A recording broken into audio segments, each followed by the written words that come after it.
they also fall in love. They play games. They struggle. They swear at each other. They curse. But there's a complicated learning through conflict, you might say. Mm-hmm. Well, yeah? I see what you mean. Mm-hmm. And in that conflict, the West learned many things from the East, from the Islamic world, but not only from the Islamic world, from all of the Near Asian world, which the Islamic world carried within itself. Yeah, the ancient Persians, the ancient Babylonians, all that wisdom. So that was there in that struggle between 600 to 1200. And then he pointed out that the next 600 years, from 1200 to 1800, you then had in Europe, in the West, you had the consequences of this earlier conflict and meeting work themselves out. So for 600 years, you had the conflict and the meeting, so to speak. And then you had another phase where the consequences of that worked themselves out. And in the West, what that meant above all was natural science. That led profoundly to the natural science, which then comes forward, particularly from 1600 to 1800. And obviously on into the 19th century and still today. But we can see clearly that Western natural science takes off with the likes of Bacon, Galileo, Descartes, and Huxley. The other great figures of that period, yes. Bruno and so on. Yes. So I'm just saying that then from 1800, he says, we will now find that the West will come into a relationship with a different culture. And that will be the culture of Buddhism.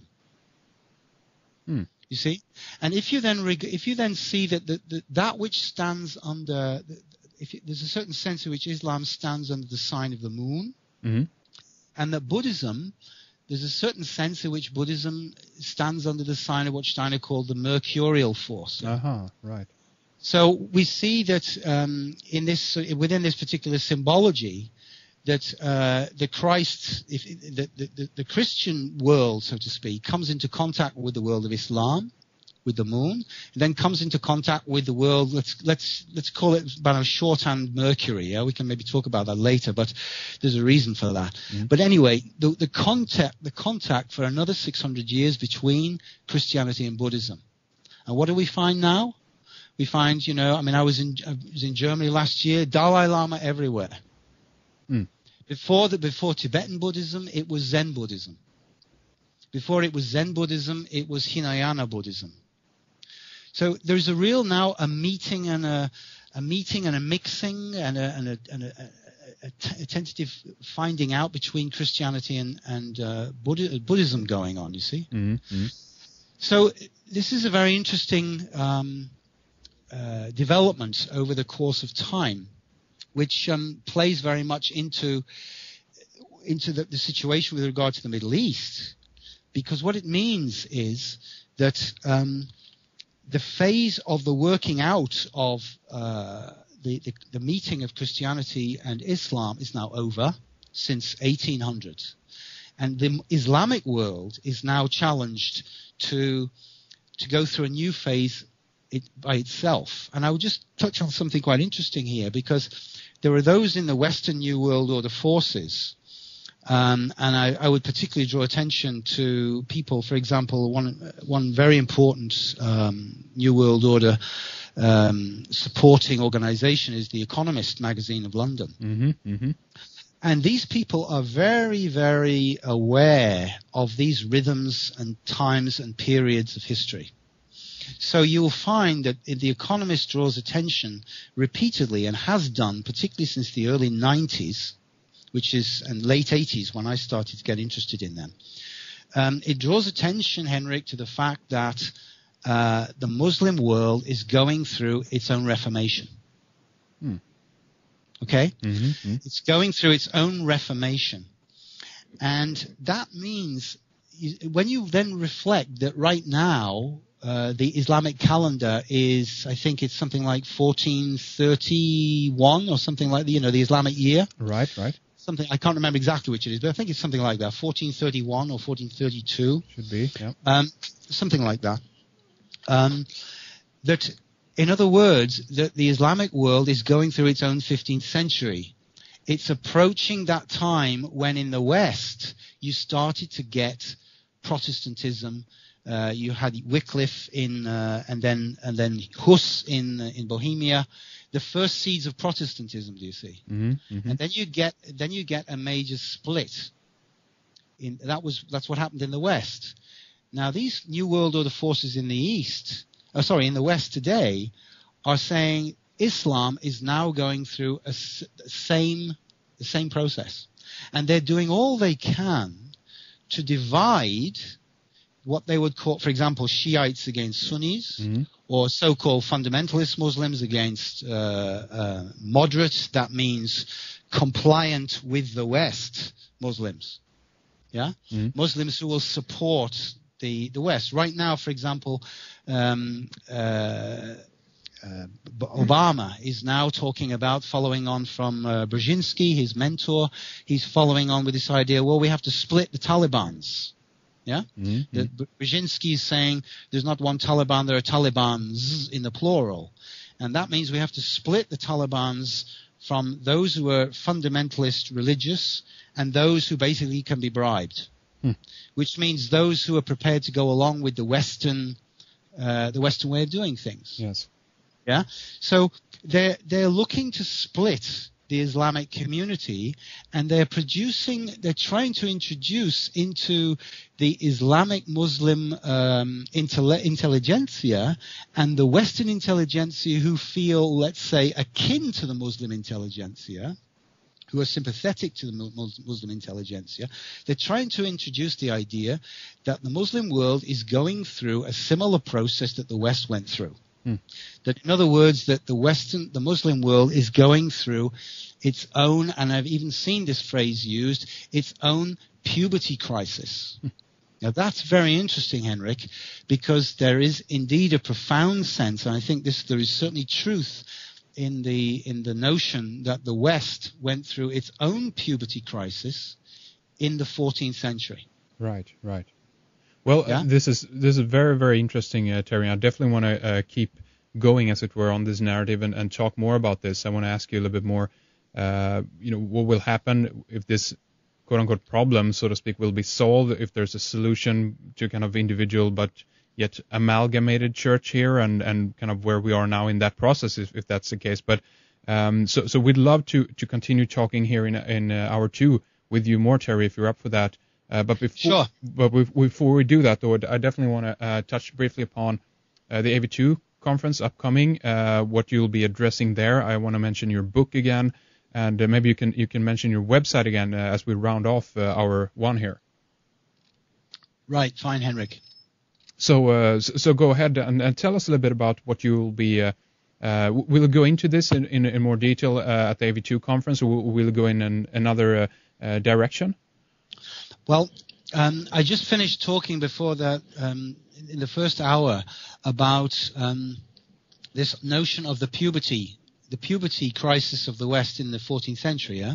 And that relates very much to the question of the 21st century. The Steiner pointed out that if we look at history, we can see that there is a certain, well, one of the things he brought was that there is a certain new rhythm. Ancient astrology looks at all kinds of rhythms, Henrik, in world history. One can look at that from various perspectives. You'll find, for example, that on various alternative websites and even some of the conspiracy websites, you can see that people are aware of the idea of the precession of the equinoxes, which means that, we're now, whether we are in the different ages, we hear a lot about the age of Aquarius, the age of Pisces, the age of Aries, and so on. And these are based on certain astronomical facts. Yes. The fact that the spring point rises within the spring point moves 1 degree every 72 years, and therefore it moves through one sign of the zodiac in every 2,160 years. Mm-hmm. So we're in a different cultural age, you might say. Yeah? every 2,160 years. Yes. And that you'll find that idea in various places. But Steiner also speaks a lot about that. But he brought something from this Christian perspective, because he saw himself as a Christian esotericist, and that is based on the life of Jesus Christ, 33 and a third years.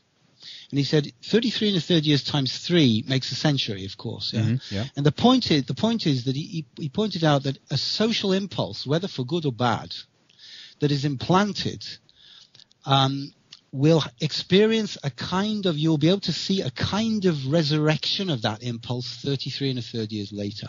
Mm. And then you'll see a further development of that, rather like from root to stem, leaf to blossom, over 66 years later and 99 years later. In other words, 100 years later. Mm-hmm.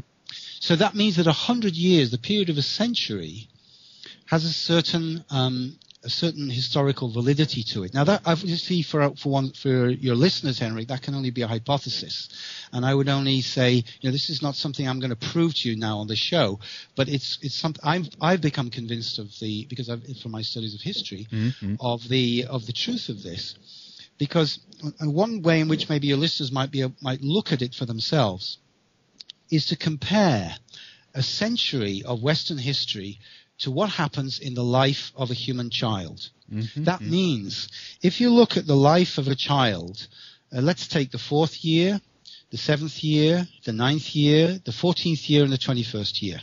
Okay? Terry, sorry to cut you off. Yeah. Maybe we can continue talking more about that in our second hour. I want to begin to round things up here for the first hour. Oh, I'm sorry, Henrik. No. I thought we were already. No worries. Okay, now I should have be more clear on that then. But I want to mention here again then that you'll be speaking at the upcoming AV2, the Alternative View conference, at the end of May in London, with a host of other speakers will be there as well. People can go to thealternativeview.co.uk for more information on that. And also I want to mention your book, Mapping the Millennium, Behind the Plans of the New World Order. That's your book. And Terry, mention your website for us here as well so people know where to go to. Can people get a copy, by the way, of your book through your website? You might be able to, yeah. You should. Well, I've got 2 books, yeah. Mm. Mapping the Millennium might be a little difficult to get hold of these days, but it's certainly still available. I mean, I've still seen it up on Amazon, so that's still available. And also the second one, Caspar Hauser, Where Did He Come From? That's certainly available. But forgive me, I just briefly mention that the AV2 I'll be talking about why is the 21st century the most important has been, in my view, the most significant. And also, why is a particular chapter of human history that began around 1600 now ending? What is at the root of the Anglo-American elite drive for world power, world dominion? And in relation to that, what do we mean by evil in the modern world and its relationship to the New World Order? Is the New World Order only a matter of a desire for a few people or a few families for power, or is there more of it than that? What is the actual role and movement of this New World Order gesture and movement in the world, and in related to that, the function of evil in the growth of human consciousness? Very interesting. So definitely more on that than on the conference. And again, here, your website, do you have any easier URL, or is that the full monju.pwp? That I'm afraid is the full, yes, that is it, yeah. Okay, well, no worries. We'll have this linked up on our website. But again, for people listening, if you have a pen and paper, the website, Chair's website is Monju. That's MONJU, monju.pwp.blueyonder.co.uk. We will have this up on redicecreations.com as well. So let's take a little break right here, Terry, and then continue talking about this interesting thing about the lifetime of a child when we get back after this break. So stay with us, and we'll be right back. Thanks. We are going to continue with Terry Boardman about the challenge that we face as we're entering into the 3rd millennium. We are going to discuss spiritual geopolitics, more on the East and West, that means US and Russia, and how these powers can possibly be balanced by Europe.